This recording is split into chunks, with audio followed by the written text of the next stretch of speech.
If you ever Googled senior housing options at midnight, wondering what options actually exist, this video is for you. Many people think senior housing means nursing homes. That's actually one of the biggest myths, and it's costing families time, money, and options. Let me guess. Your parent says, "I'm fine, I'm not moving," and you're thinking, okay, but what if something happens? My name is Slava Kreynovich. I'm a nurse practitioner with 20 years of experience and a daughter actively caring for an aging parent with cancer. On this channel, I translate complex medical and life systems into clear steps so adult children of aging parents, just like myself, can prepare for a crisis before it hits, communicate confidently with doctors and healthcare teams, organize finances, paperwork, and daily care, and support their parents without losing themselves. Let's walk through the real housing choices for older adults, especially for parents on fixed or limited incomes, and how you as an adult child can help without feeling like a bad guy.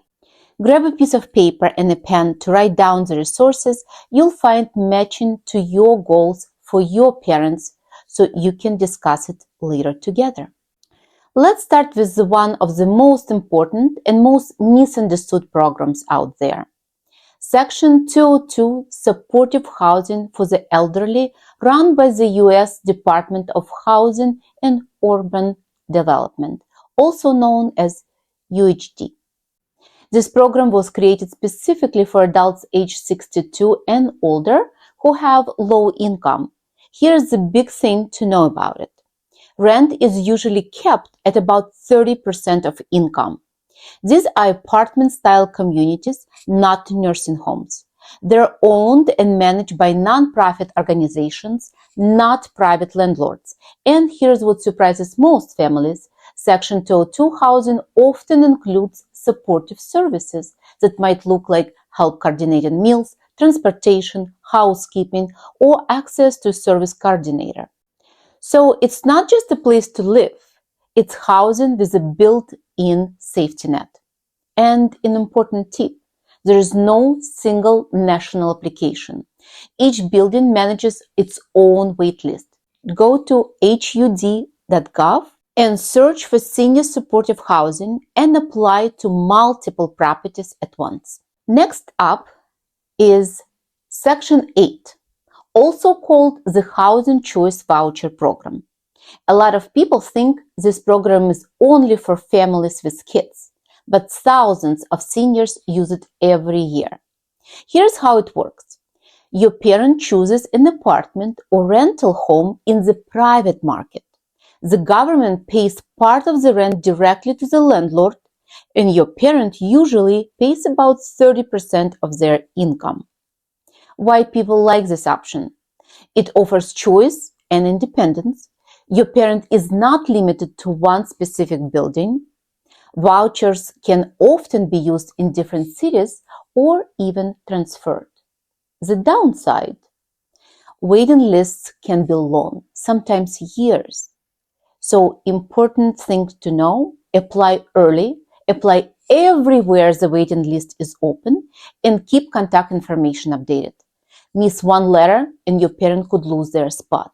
U.S. Department of Housing and Urban Development funds the program, but local city and county departments manage applications, eligibility, and voucher distribution. So visit your local Department of Aging. If your parent owns a home in a rural or semi-rural area, this next program is gold, and hardly anyone knows about it.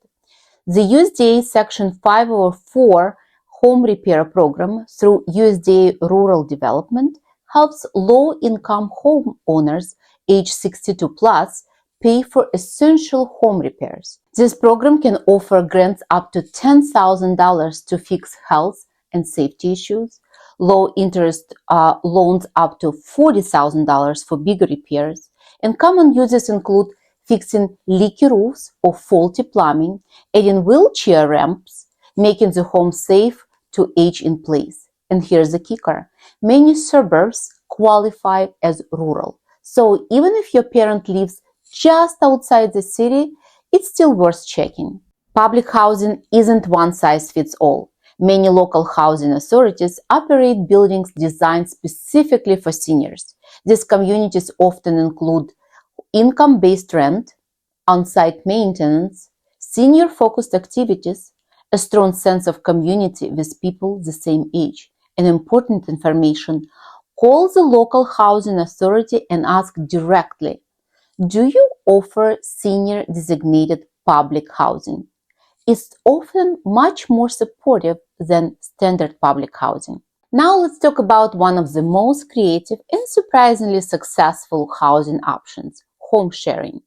Programs like home sharing and Nesterly help match seniors safely and intentionally. These home sharing platforms enable older adults to thrive in their own place. Here's how it works. A senior who owns a home offers a room to a vetted housemate in exchange for help with chores, errands, or modest rent. Why this option might be working for your parent? It reduces loneliness, provides extra help around the house, and lowers monthly expenses. For your reassurance, this is not Craigslist roommate roulette. These programs screen participants carefully. Number 6, if your parent wants to stay in their home, but it's becoming unsafe, check out aging-in-place programs through Habitat for Humanity.